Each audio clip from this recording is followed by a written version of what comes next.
제목을 한번 읽어볼까요? 읽겠습니다. 시작. 달콤한 삶의 비밀. 히브리서 12장 15절 말씀 함께 읽겠습니다. 시작. 너희는 하나님의 은혜에 이르지 못하는 자가 없도록 하고 또 쓴 뿌리가 나서 괴롭게 하여 많은 사람이 이로 말미암아 더럽게 되지 않게 하며. 아멘. 정말 중요한 말씀입니다. 이 쓴뿌리를 조심하라. 이 쓴뿌리를 다른 번역에서는 두려워하라고 하겠습니다. 왜냐하면 이것이 하나님의 은혜에 이르지 못하게 하는 힘이 된다라고 말하고 있기 때문입니다. 이렇게 표현할 수 있어요. 하나님의 은혜를 막는 장애물 같은 것입니다. 여러분, 이렇게 수돗물이 이렇게 콸콸콸콸 나와야 되는데 뭐가 막혀 있으면 이게 잘 안 나오잖아요. 여러분, 하나님은 우리에게 항상 은혜가 넘치는 분이십니다. 그분은 우리에게 제한적인 은혜를 공급하시지 않습니다. 그분의 수자원은 언제나 풍성합니다. 아멘. 근데 그 수자원이 우리에게 흘러들어오는 수도관의 문제가 보통 발생합니다. 바로 이제 쓴뿌리라는 것이 이제 잘 관리가 안 되면 은혜의 수도관 자체가 막혀버리고 맙니다. 그래서 우리의 그 콸콸콸 나와야 될 은혜의 그 통로가 졸졸졸 흘러나온 상태가 되고 맙니다. 일전에 제가 전도 여행 갔던 이야기를 한 적이 있죠. 일본에서 전도 여행을 했을 텐데 첫날 그렇게 이게 그 일본 현지 교회랑 같이 연합해서 전도 사역을 했는데 이게 열매가 안 맺히는 거예요. 사람들에 대한 감화력도 많이 떨어져 있고 이 팀들도 많이 처져 있었습니다. 처음에는 이게 그냥 문화적 차이다 또는 일본 역시 이 기독교에 대한 어떤 이 전반적인 이 개방성이 너무 적다 뭐 이렇게 문화적인 요인, 문화사회적인 요인 또는 날이 너무 더워서 힘들다 뭐 이런 환경적인 요인으로 보고 있었어요. 그런데 첫날 전도를 끝내고 이제 집회에 돌아와서 이제 일본 현지 같이 연합한 교회와 집회를 하는데 당시 일본 교회를 담임하던 분이 브라질 목사님이셨어요. 브라질에서 이제 오셔서 교회를 개척하신 거예요. 근데 그분이 나오셔서 되게 성령이 민감하신 분이었어요. 나오셔서 굉장히 강력한 얘기를 하셨어요. 저는 일본과 이 한국 사이에 있었던 역사에 대해 들었습니다. 우리가 이 문제를 먼저 해결해야 하나님의 은혜가 역사할 수 있습니다. 저는 그걸 더위에 대한 문제라고 생각했어요. 사회과학적인 문제라고 생각했습니다. 근데 그분은 그것에 대해서 어떤 영적인 요인을 감지한 겁니다. 그래서 여기 그 일본에 있었던 그 성도들, 같이 참여한 성도들에게 도전하는 거예요. 우리가 한국에 대해서 상처를 주고 죄를 범한 것에 대해서 용서를 구해야 합니다. 그리고 우리가 용서를 받아야 합니다. 그래서 우리 안에 진정한 연합과 화해가 있어야 합니다. 그래야 하나님의 역사가 우리를 통해 흐를 수 있습니다. 이렇게 얘기하는 겁니다. 그런데 그 교회 성도님들의 마음밭이 너무나 좋았어요. 그 얘기에 대해서 흔쾌히 응답을 해서 이분들이 강대상에 수십 명이 나왔습니다. 돌아가면서 자신의 마음속에 정말 죄를 고백해야 한다고 하는 것들을 아주 구체적으로 저희 그때 대학생들이었는데 대학생들에게 아주 구체적으로 죄를 고백하는 거예요. 당신들의 할아버지 할머니들을 전쟁터에 끌고 가서 죽게 하고 상하게 하고 학대받게 한 것에 대해서 용서를 구합니다. 한 분이 그랬어요. 또 다른 분은 당신들의 땅을 침범하고 지하자원을 우리 걸로 수탈해 온 것에 대해서 용서를 구합니다. 당신의 민족적 자존감을 파괴하고 우리가 당신들에게 큰 상처를 준 것에서 용서를 구합니다. 당신의 자유와 당신들의 그 주권을 우리가 침해한 것에서 용서를 구합니다. 정말 진심 어린 용서를 구함이었고요. 죄를 고백함이었고요. 그리고 그렇게 용서를 구할 때 이제 그 브라질 목사님이 이제 강력한 도전을 이 한국 대학생들에게 했어요. 이제 한국 성도들이 이제 이 죄를 용서할 때입니다. 우리 이 죄를 용서해 주십시오. 이 죄를 예수님의 피로 덮어 주십시오. 우리 모두 예수님의 피 아래서 서게 된 사람들입니다. 그러니 우리가 예수님의 피 아래서 또 우리가 형제 자매로 서로를 받아들일 수 있는 것입니다. 그래서 이제 몇몇 사람들이 그때서 용서를 선포했습니다. 그런데 정말 눈을 그 다음에 벌어지는 광경은요. 제가 정말 믿을 수 없을 정도의 광경이었습니다. 본인들에게 벌어진 일도 아니잖아요. 이 청년들은 일제시대 때 있었던 게. 근데 이 청년들이 정말 그 오열을 하면서 바닥에 막 쓰러졌어요. 아비규환이 됐어요.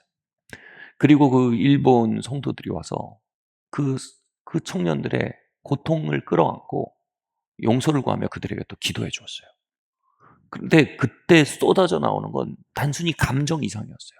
어떤 영적인 힘이 그 모임에서 떠난다라고밖에 표현할 수 없을 정도의 어떤 강력한 영적인 현상들이 거기서 일어났습니다. 마치 한 세력이 그 자리에서 일어나서 나가고 새로운 세력이 그 자리에 들어온다라고 표현할 수 있을 정도의 어떤 변화가 그 자리에 일어났습니다.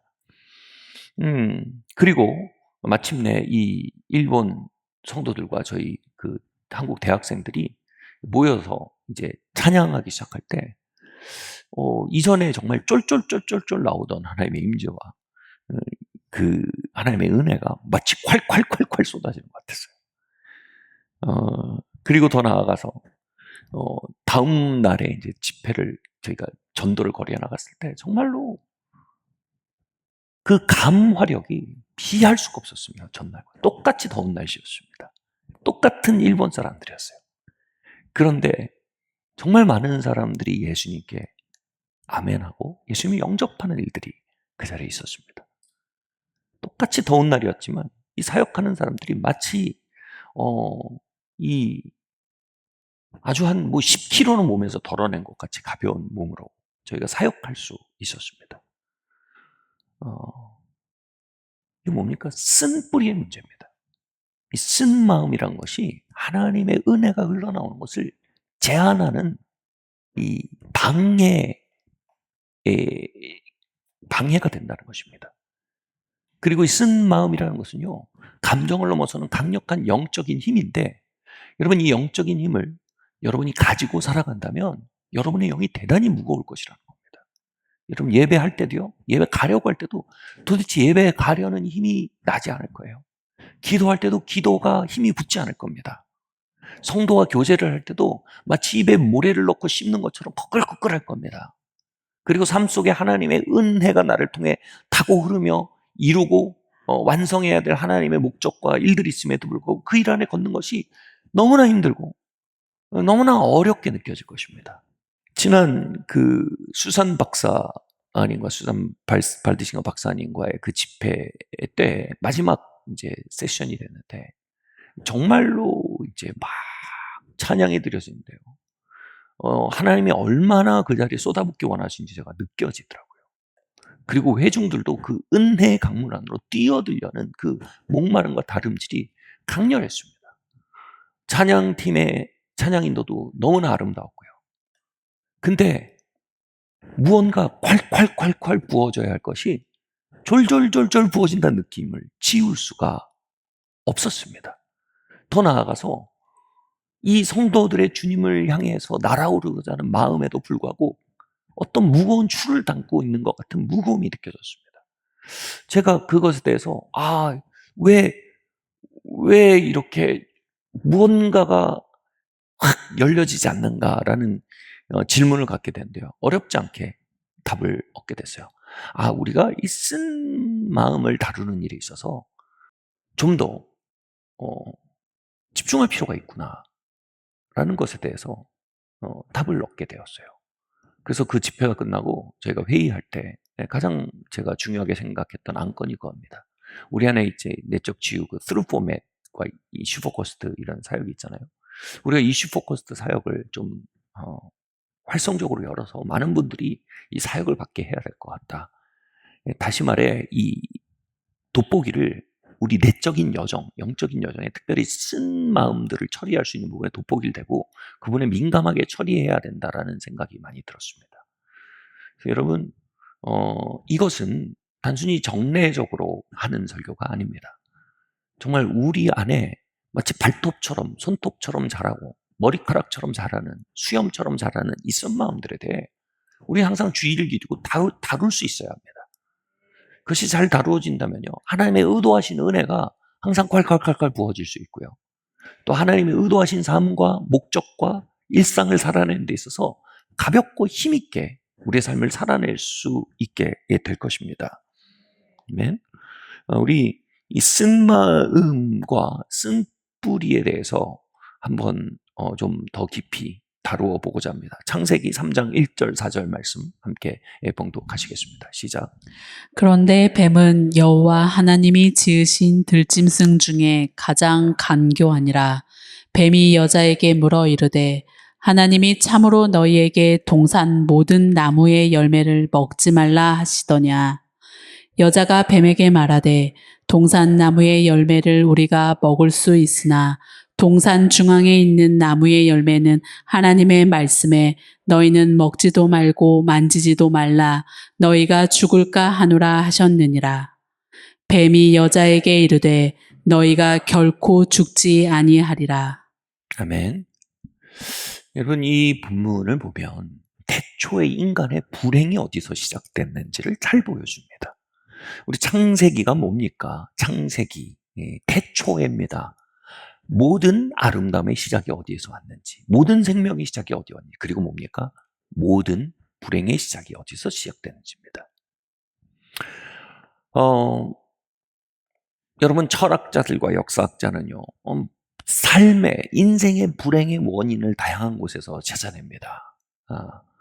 예를 들면, 이 공산주의를 주창한 우리 칼 막스는 이 태초에 계급투쟁이 있었다, 이겁니다.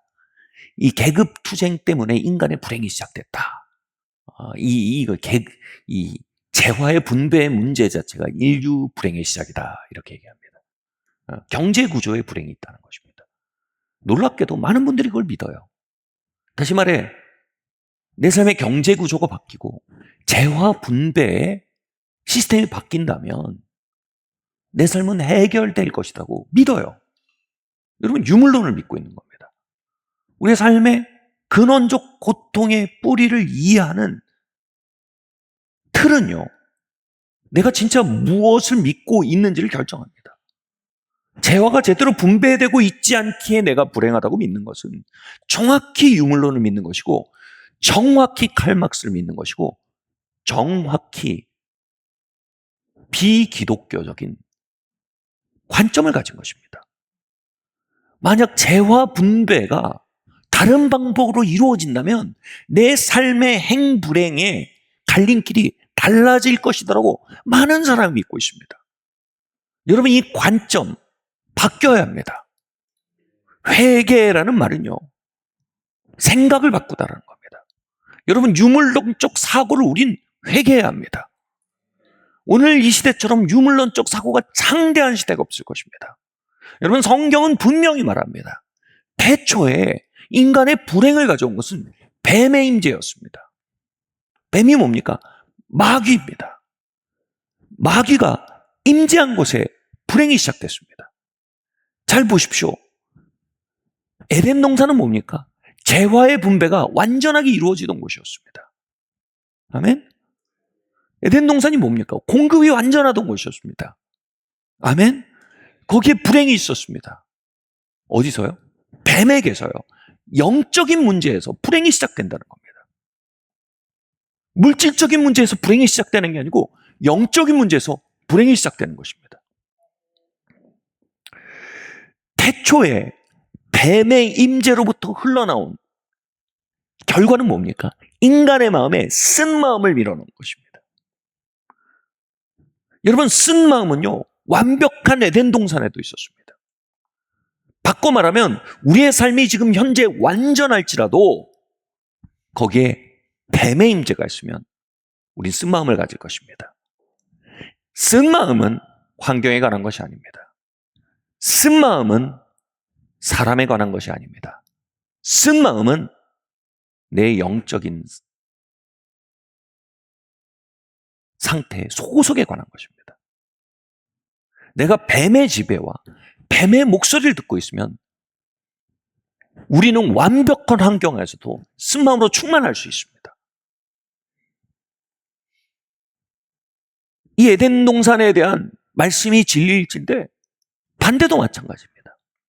우리의 삶이 충분한 공급이 이루어지지 않는 것 같고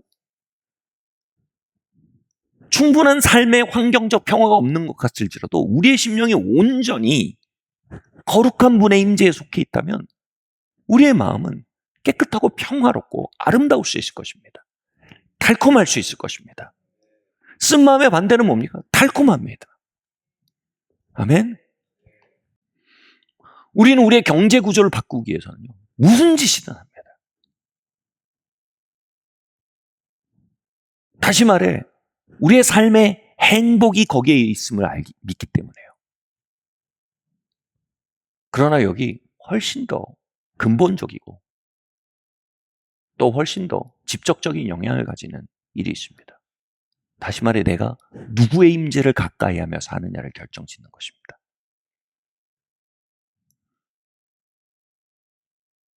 마크 버클러라는 사람이 있어요. 이 마크 버클러는 유명한 저자이고 또 교수이고요. 연구자입니다. 그가 이런 글을 썼어요. 위로자 성령님과 참소자 마귀를 구별하는 법이라는 글을 썼습니다. 거기서 마크 버클러가 이렇게 말합니다. 부정적인 사고 방식은 언제나 마귀로부터 오는 것이다. 긍정적이고 삶에 활력을 주고 용기를 주는 것은 언제나 성령으로부터 오는 것이다. 아멘.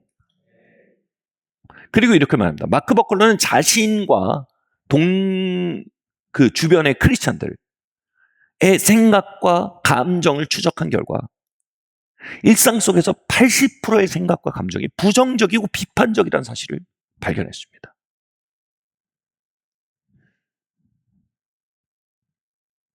정직하게 말해 이것은 저에게 있어서도 마찬가지입니다. 부정적이고 비판적인 사고가 주를 이루고 있다는 사실을 인정하지 않을 수가 없습니다. 그리고 그 사고의 원인에 대해 이렇게 생각합니다.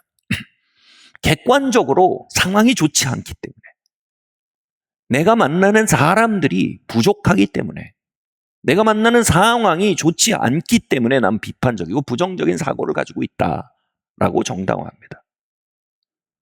그러나 창세기는 말합니다. 부정적이고 비판적인 마음은 부정적이고 부족한 상황과 사람들에 대한 반응으로서 우리 마음에 나타나는 것이 아닙니다. 그것은 마귀의 임재와 책동에서 비롯되는 것입니다. 말씀드렸듯 에덴 동산은 완벽한 곳이었습니다.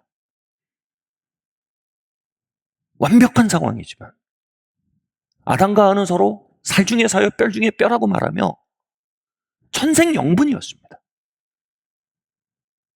그러나 거기에 마귀의 임재와 책동이 다가오자 그곳에서 그들은 비판적이 되었습니다. 부정적이 되었습니다. 완벽한 에덴 동산을 향해서 불평했습니다.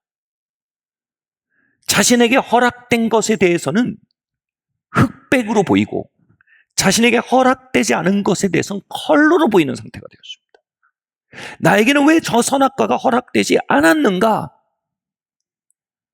그리고 그 사고의 기초에 불신의 가정을 키워갔습니다.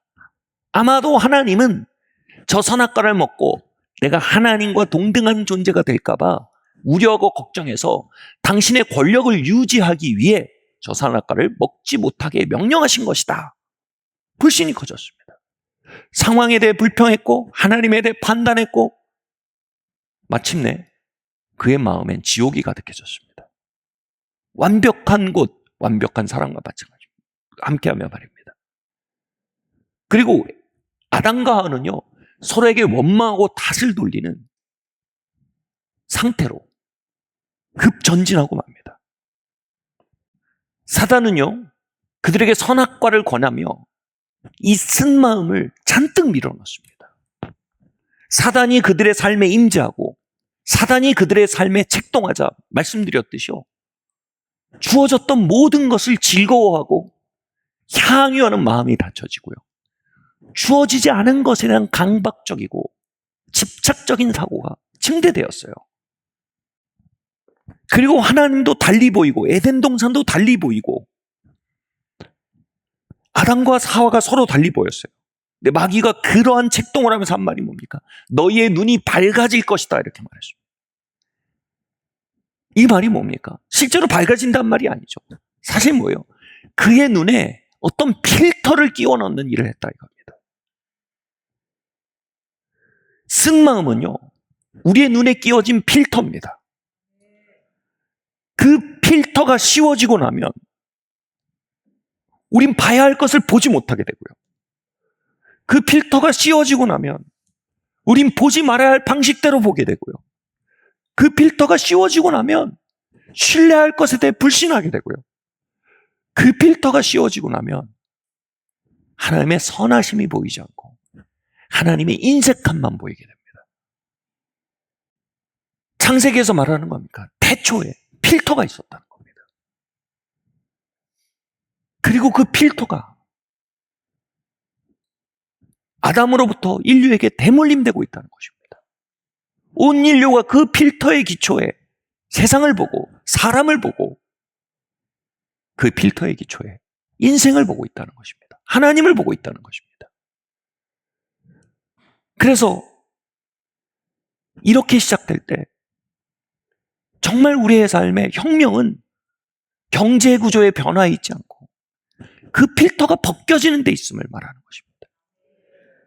우리의 삶의 혁명은 세상이 바뀌는 데 있고 있지 않고 그 필터가 벗겨지는 데 있으며, 우리의 삶의 혁명은 내 아내가 바뀌고 내 남편이 바뀌는 데 있지 아니하고 그 필터가 벗겨지는 데 있다는 것입니다.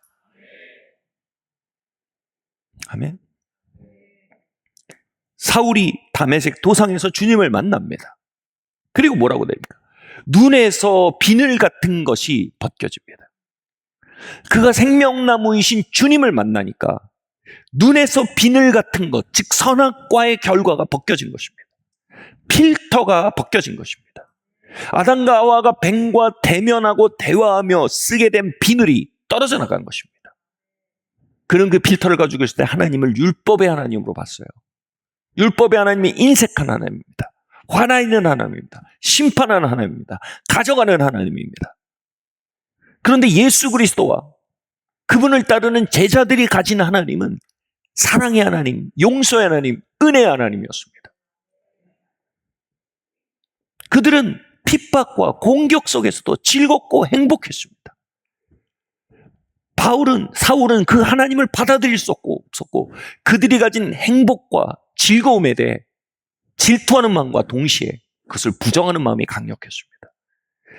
그것들이 다 몰려서 어떻게 됐어요? 그 초대교회 성도들을 죽이려고 그들을 향해 분을 내며 핍박하는 사람이 되었어요. 그의 필터에는 그들 가운데 역사는 하나님의 선하심이 보이지 않았어요. 초대교회 성도들이 가졌던 즐거움과 자유가 마치 집단적 광란이거나 집단 최면으로 보여졌습니다.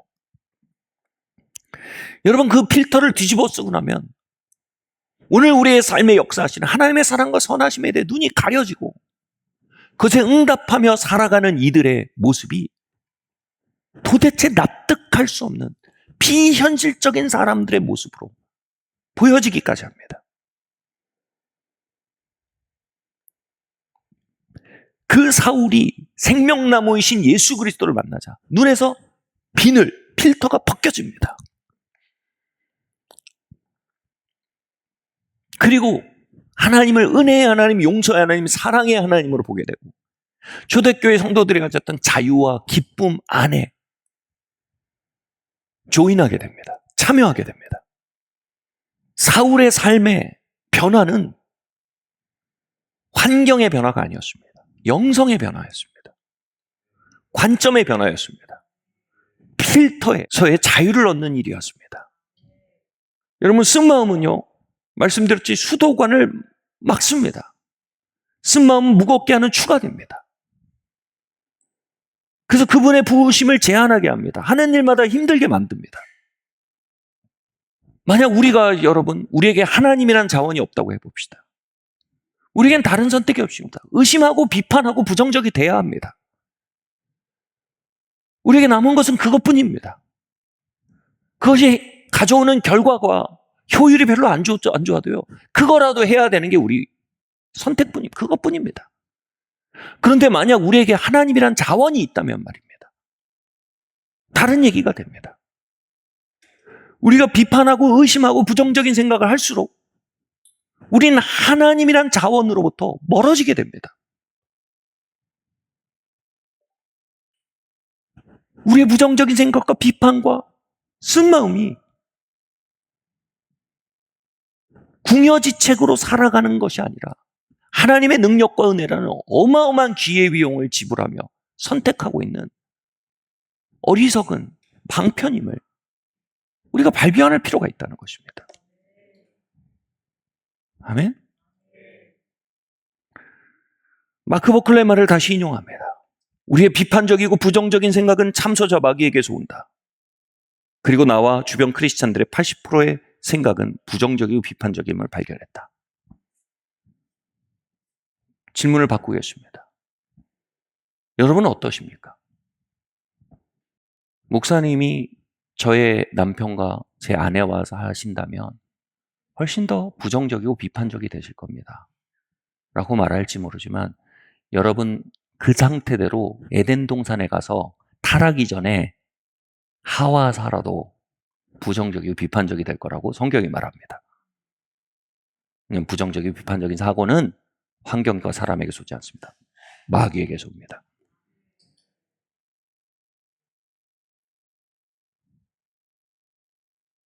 그건 영성의 문제입니다. 영적인 청결함의 문제입니다. 바꿔서 묻겠습니다. 만약 우리의 배우자가 문제가 많고 우리의 환경에 문제가 많다면 우리는 얼마나 아담과 하와보다 더 많은 은혜가 필요한 사람입니까?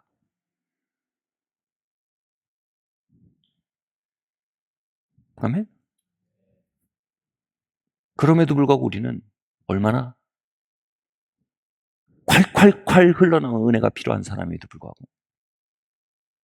우리 스스로 그 은혜를 졸졸졸 흘러나오는 게 하는 길을 선택하고 있는 것을 우리는 알아야 합니다. 그게 뭐예요? 그게 마귀의 속임입니다. 마귀는 우리 속이고 있습니다.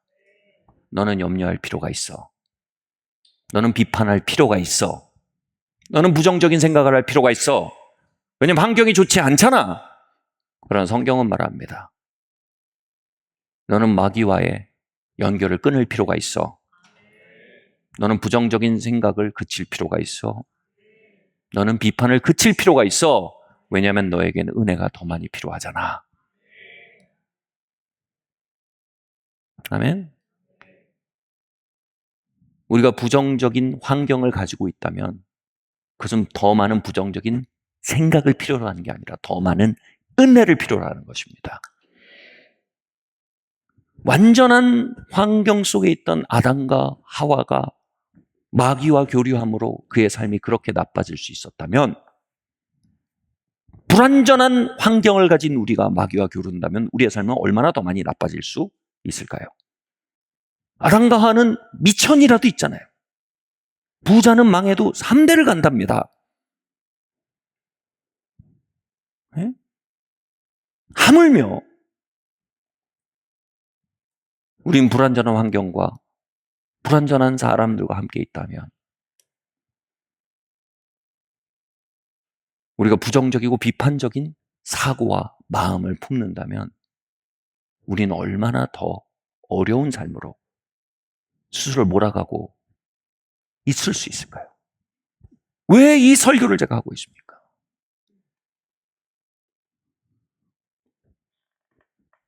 우리 역시 우리의 삶의 현장에 대한 영적 자각이 필요하다는 것입니다. 우리가 가진 것일 때 컬러로 보이고 가지지 않은 것에 대해 흑백으로 보이는 것이 아니라 우리가 가진 건 다 당연하고 흑백으로 보이고 우리가 가지지 않은 건 컬러로 보여서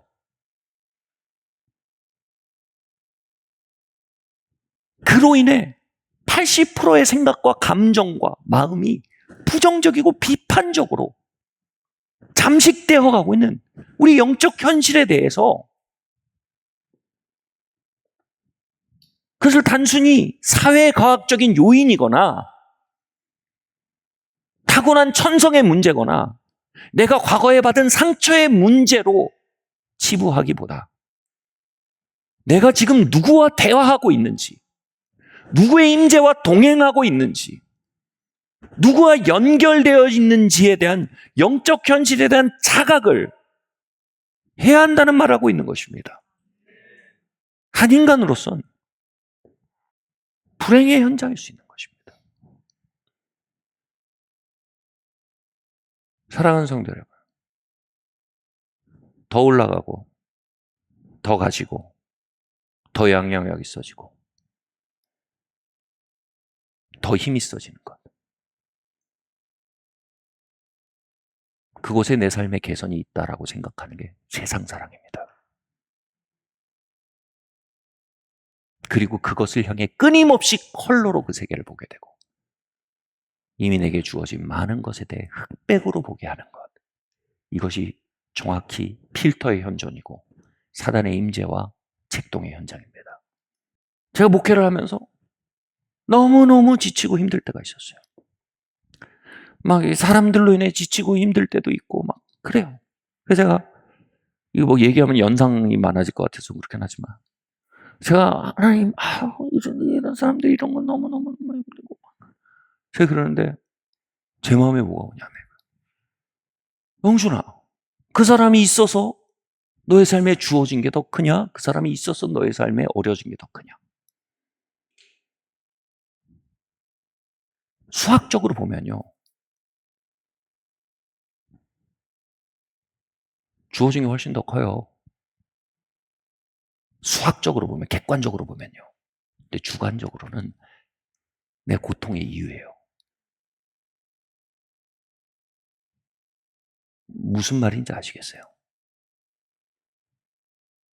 그 대화 속에서 주님 깨닫게 하신 거예요. 그건 네 필터야. 문제는 뭐예요? 제가 그 말싸움에서 지고 끝났다는 거예요. 제 마음을 하나님의 마음으로 변화시켜달라고 기도하지 않았다는 거예요. 제 마음에서 필터를 벗겨달라고 기도하지 않았다는 거예요. 제가 사고방식과 제 관점과 제 정서적인 구조 자체가 에덴 동산에서 흘러온 것임을 발견하고, 하나님이 주신 복을 복으로 보지 못하고, 하나님의 허락하신 은혜를 은혜로 보지 못하고, 그것을 즐거워하지도 못하고, 그 맛을 음미하지도 못하고, 그 은혜에 감사하고 축제하지도 못한 채로 저는 끊임없이 저에게 아직 주어지지 않은 것들에 사로잡혀, 해결되지 않은 것에 사로잡혀 이 모든 것을 다 무감각하게 여기고 있다는 겁니다. 결과는 뭡니까? 제 안에 있는 비터니스, 쓴 마음을 정당화하는 것입니다. 우리 안에 있는 쓴 마음은 절대 정당화될 수 없는 것입니다. 아멘? 쓴 마음은 정당화될 수 없을 뿐 아니라 쓴 마음은 매우 많은 손실을 가져옵니다. 사랑하는 성도 여러분, 우리에게 정말 필요한 건 마음의 기적입니다. 여러분, 거기서 시작해야 합니다. 상황적 기적은요, 수로가 확대돼야 담보되는 겁니다. 아멘? 사람들이 변화되고 성장하는 것도 수로가 확대돼야 담보되는 것입니다. 우리의 쓴 마음은 그저 그 수로를 막을 뿐입니다. 그것은 수로를 통해 흐르는 은혜의 과제이지 우리의 염려와 비판의 과제가 아니라는 겁니다. 아멘. 사단의 책동과 임재 안에 지혜로워지지 마십시오. 그가 주는 지혜를 따르지 마십시오. 하나님이 주는 지혜를, 그 낯선 지혜를 따르시길 예수님으로 축원합니다. 선한 데는 지혜롭고 악한 데는 미련하라고 했습니다. 사단의 지혜 차원에서는요, 미련한 일입니다. 염려하지 않는 거예요. 사단의 지혜 차원에서는요, 비판하지 않는 건 미련한 일입니다. 사단의 지혜 차원에서는요, 부족한 사람을 볼 때 공격적이 되지 않는 건 미련한 일입니다. 우리 스스로도 그들을 자극해서 못 살게 굴어야 그들이 더 나아질 거다. 이게 사단의 지혜입니다. 그런데 하나님의 지혜는 뭡니까? 비켜라. 네 쓴 마음으로 내 수로 막지 마라. 내 은혜가 그것을 테이크오버하게 해라. 내 지혜 안에, 선한 지혜 안에서 지혜롭고 악한 지혜 안에서는 차라리 미련한 자가 되라는 겁니다. 그럼 뭐라 그 다음에 평강의 주님입니다. 평강의 주님. 주님의 임재가 오면 어떻게 된다고요? 같은 부족분, 같은 문제 안에서 평강을 갖게 된대요. 평강의 주님이 속히 사단을, 이건 미래형입니다. 속히 사단을 뭐예요? 당면한 문제와 부족분입니다. 속히 사단을 너희 발 아래 상하게 하실 것이다. 미래형입니다. 이건 하나님이 하실 포션입니다. 내가 할 포션은 뭐예요? 지금 선한데 지혜로워지고 악한데 미련해지는 겁니다. 지금 사단의 지혜 아래에서는 차라리 미련한 사람이 되는 겁니다. 그리고 하나님의 지혜 안에서 지혜로운 사람이 되는 것입니다. 수로를 개방하는 일입니다. 이걸 속히 할 일입니다. 아멘. 목사님, 은혜의 수로가 열렸는데 바로 해결이 안 돼요. 은혜의 수로가 열려서도 시간이 걸리는 문제인데 쓴마음과 염려로 얼마나 더 오래 걸리겠습니까? 다음 말씀 한번 보겠습니다. 시작.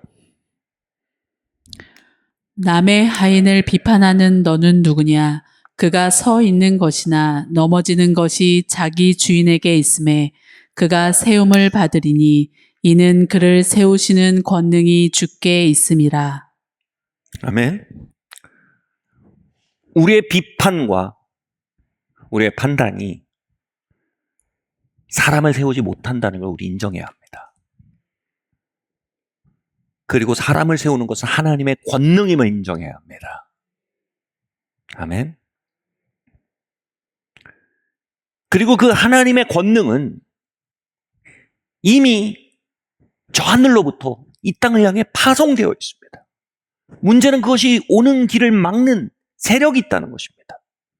마치 다니엘의 기도를 듣고 가브리엘이 저 천국에서 떠나서 이 땅에서 오고 있었는데 바사 군대가 그 길을 막아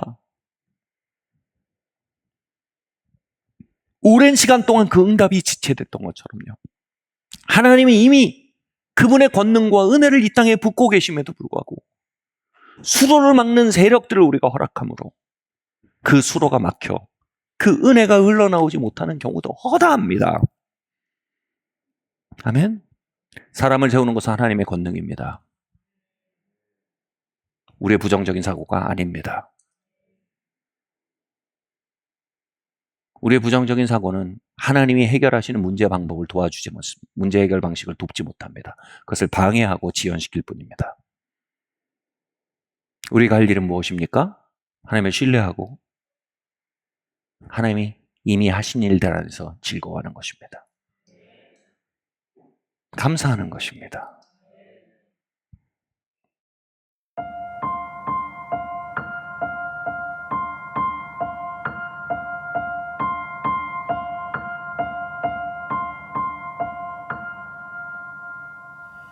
나의 영원하신 기여 생명보다 귀하다. 나의 갈 길 다가도록 나와 동행하소서.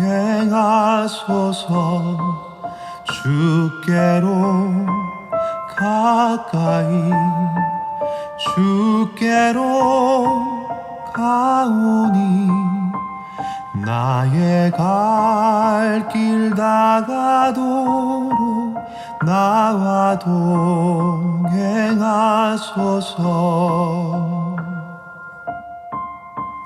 세상 부귀한 일함과 모든 명예 버리고 험한 길을 가는 동안 나와 동행하소서.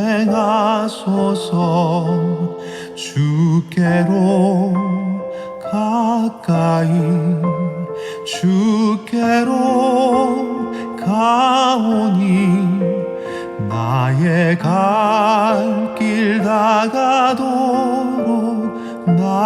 나와 동행하소서.